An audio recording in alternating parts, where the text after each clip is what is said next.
Good morning, everyone. It's so nice to be here. Thank you, Ward and SIEPR and the Stanford community for the invitation to come speak today. It is an exciting year, especially because of the high-stakes election, and for those tracking money in politics, as we do at the Center for Responsive Politics and money in campaigns, it's particularly interesting because of all of the unknowns. Will Obama be able to raise the $1 billion that at one time he had projected was necessary? Will he need to, given that super PACs can pick up much of the slack?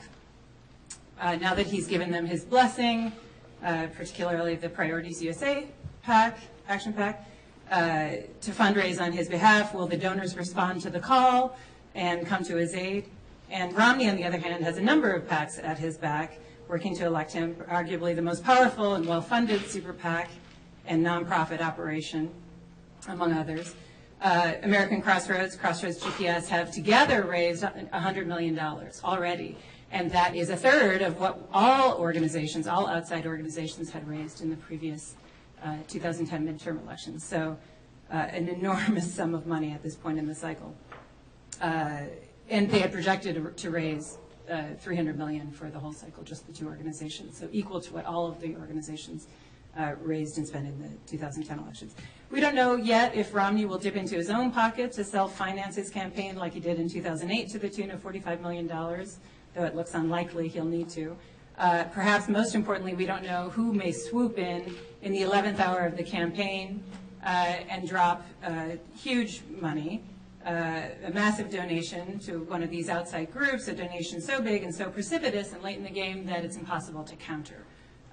So furthermore, if that donation goes to a nonprofit, it's likely that we'll never know who made it. So if there's one theme to this year's money race, I'd say it's the highly dynamic and a highly dynamic cycle characterized by a lot of uncertainty. But it's all relative, and there is a lot we do know, so let's walk through that. There's always a 2 steps forward, 1 step back quality to federal elections because of the extraordinary resources invested in the race for the White House every other cycle. But over time, we see continued substantial growth with a 70% increase in spending from 2000 to 2008 alone. In 2000, candidates, parties, and outside groups that focused on federal elections spent just over $3 billion. In 2004, more than $4 billion. And in 2008, nearly $5.3 billion. In the next week or two, the Center will release our prediction for total spending in 2012.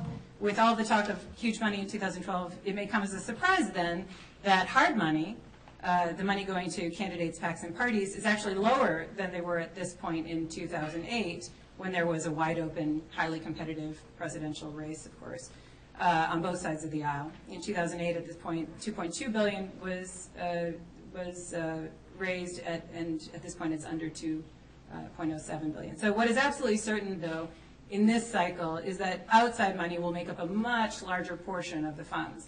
But first, let's just look at the hard money. So hard money equals the limited regulated contributions going to candidates, PACs, and parties.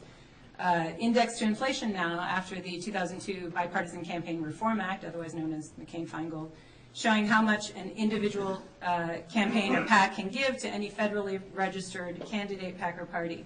So let's take Mitt Romney. His joint fundraising committee this cycle aims to raise $75,800 a pop from wealthy individual donors. That's $5,000 to Romney's combined primary and general election campaigns. $30,800 to the RNC is the maximum they can receive from a single individual, and $10,000 each to 4 state party committees that will support his campaign. That means such donors will have maxed out to parties and PACs, but can still go on to give $41,200 left over to dole out to other candidates. Here you see the split over time and through 2011, only this is not updated for 2012 yet, of where the money comes from. Our system of categorizing contributions by interest starts at the macro level, business, labor, ideological, and other interests, which show the clear dominance of business interests cycle after cycle. We get a lot of talk on our comments on our website and social media about the dominance of unions, and it's true when you look at the organizational totals, unions dominate the top list, but when you look at all of the money combined, they can't hold a candle to what is contributed by business PACs, and this includes, and it's important to note, individual donations. And of course, everybody works for somebody, right, unless you're unemployed, which is a hot topic this cycle, and in which case you're probably either being supported by your wage-earning spouse or you're not making political contributions. And union members do not disclose their union affiliation on their contribution forms, only occupation employer. So the union money is almost surely undercounted here, though the rank and file union members usually aren't giving contributions of amounts we can see, more than $200. When you look at who's giving, it's clear that these are, by and large, a fairly elite set of individuals, the executive class of Americans who can afford to make sizable political contributions. More on that in a moment. Contributions by sector. Within the business, labor, and ideological split, CRP then breaks down 13 broad sectors of industry and interest groups.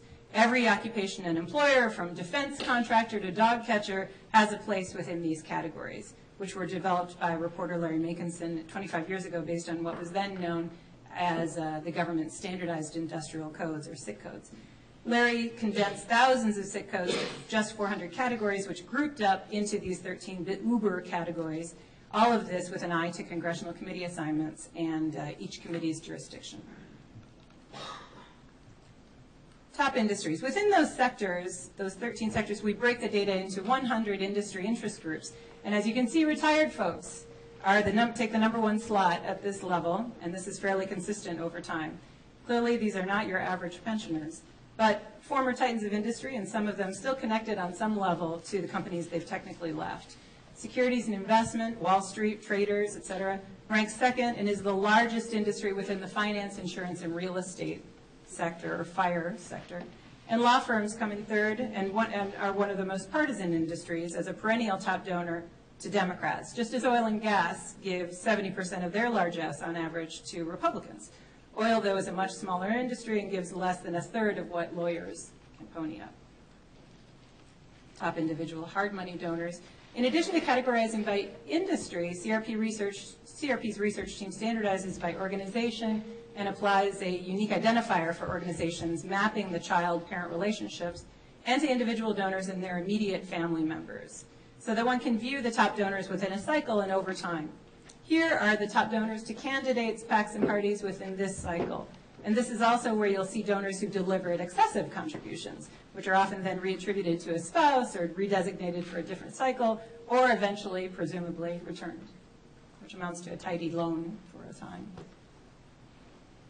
Top donors are an elite set. Only a tiny elite of Americans can afford to give large contributions to many candidates, PACs, and parties. And it's a rare act indeed for any individual to write a check or deliver a political contribution with lots of zeros at the end of it. Remember, this is not tax exempt. They may be giving for any number of reasons. They might be a neighbor, a fellow churchgoer, or a college roommate. Perhaps they want a job in the administration. I've had people tell me flatly that that's why they get maxed out to the candidate, because they're angling for a job.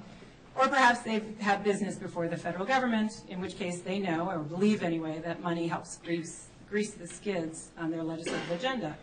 Also, it's a mutually beneficial system, and given that the average winning candidates need $1.4 million to run a successful House race, or nearly $10 million to run a successful Senate race, it's no wonder that politicians are often willing to take those calls, hold those meetings, and help that donor. And once in office, once they've learned how to game the system and beat the odds, what are the odds that they will then bite the hand that feeds them, or that got them there, and could help them keep them there when the parties can't or won't help very much, when super PACs stand primed to attack at any moment, and when the cost of elections grows ever higher.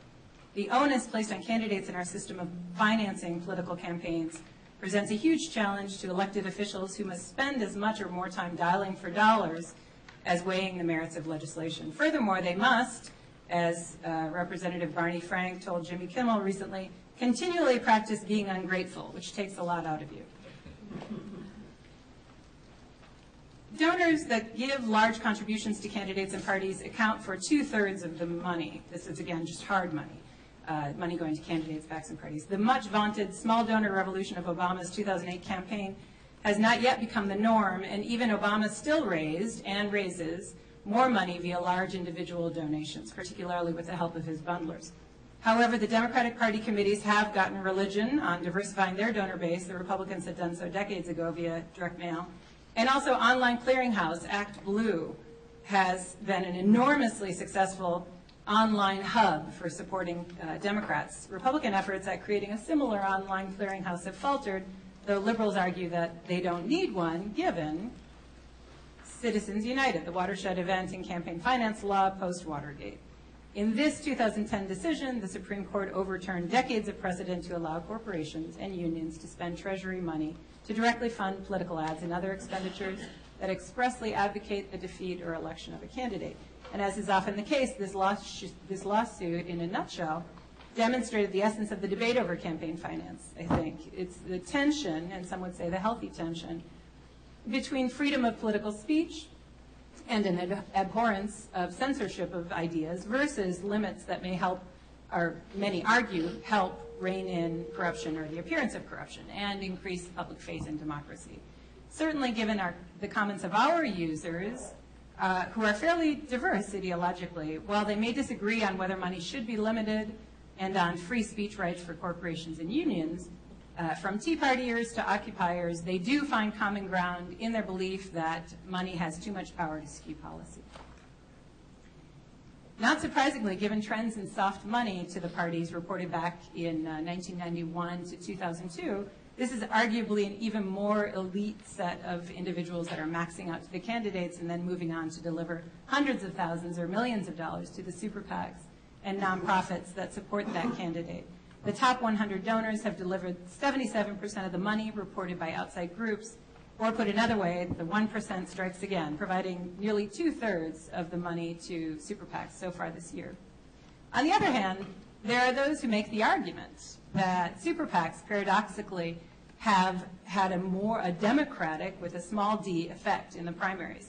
That if you think that more voters should participate in the process, then super PACs have had the net effect of allowing that, and allowing the voters more time to get to know and weigh the merits of the candidates.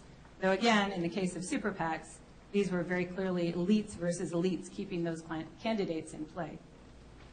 In a study conducted earlier this year by the Campaign Legal Center, which Trevor Potter chairs, Democracy 21 in our center, we found that fully 84% of donors to Restore Our Future, the super PAC supporting Romney's campaign, Romney's bid for the White House, had first given the maximum to his campaign.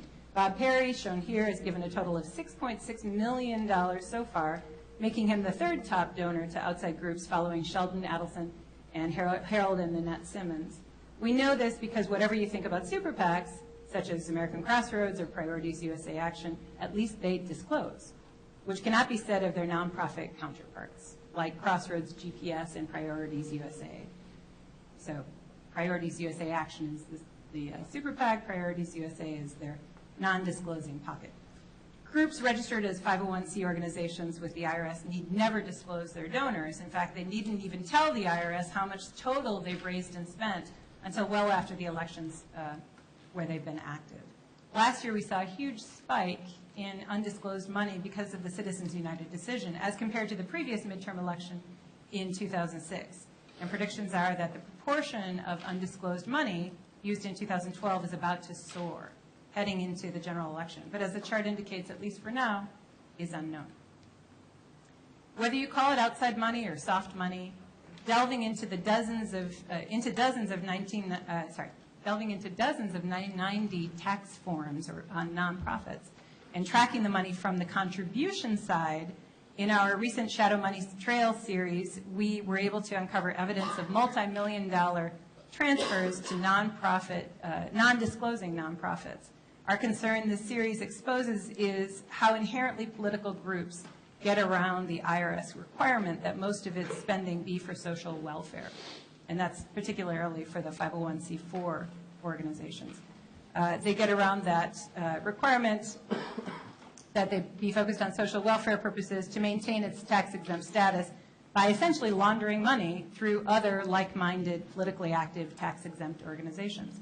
However, these are hit or miss and really offer a taste of what is almost totally hidden. Another way to get the information on at least how much is being spent by these secretive nonprofits is to look at the ad buys.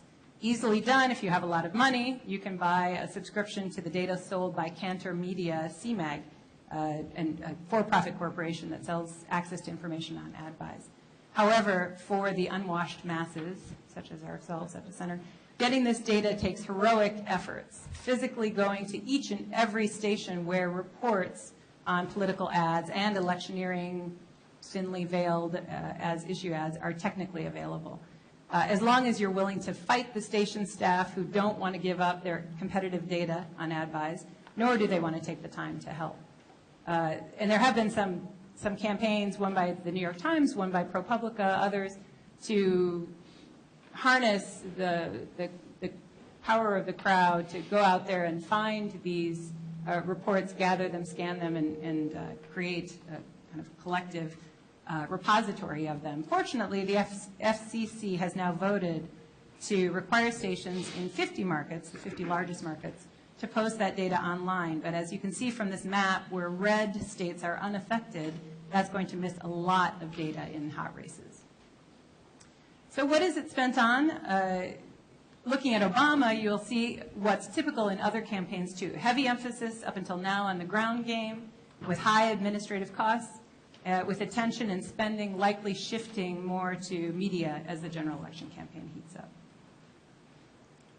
Here is where I think there's the proof in the pudding, where we see what's extraordinary about this post-Citizens United era, and 2012 in particular. 2012's figures through the Republican primary are 200% of 2008's and 600% of 2004. So get ready for the election, the general election money blitz. And again, many of these groups will now shift to less transparent 501c arms to conduct their activities. We saw reported nonprofit spending increasing from 0 in 2006 to 42% of the money in 2010. In fact, nearly 3/4 of all political ad spending by outside groups in 2010 came from sources that were prohibited from spending money in 2006. And finally, it is virtually assured that total spending by outside groups in 2010 will exceed the $300 million measured in 2008. In sum, and to conclude, expect dramatic increases in the total spending by outside groups this cycle, particularly in relationship to what's spent by the candidates and parties, and in the proportion that is untraceable to its source. Thank you.